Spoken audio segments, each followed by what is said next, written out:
మనం ఇప్పుడు simple present టెన్స్లోని don't ఎప్పుడు ఉపయోగించాలి, డజంట్ అనేది ఎప్పుడు ఉపయోగించాలి, when we have to use don't and when we have to use doesn't.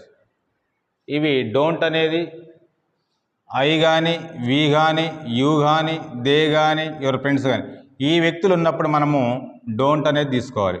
మీరు వెళ్ళరా, మీరు అక్కడికి వెళ్ళరా, డోంట్ యూ గో దేర్. మీరు ఇక్కడికి రారా, డోంట్ యూ కమ్ హియర్. మీరు పాట పాడరా, don't you sing a song. మీరు క్రికెట్ ఆడరా, డోంట్ యూ ప్లే క్రికెట్. మీరు ఇక్కడ కూర్చోరా, డోంట్ యూ సిట్ హియర్.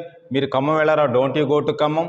మీరు బస్సులో వెళ్ళరా, don't you go by bus. ఈ విధంగా డోంట్ అనేది మనము ఐ కానీ, వి కానీ, యూ కానీ, దే కానీ, యువర్ ఫ్రెండ్స్ కానీ ఉన్నప్పుడు మీరు వెళ్ళరా, లేదా వారు వెళ్ళరా, లేదా మేము వెళ్ళమా అని అన్నప్పుడు డోంట్ అనేది తీసుకోవాలి.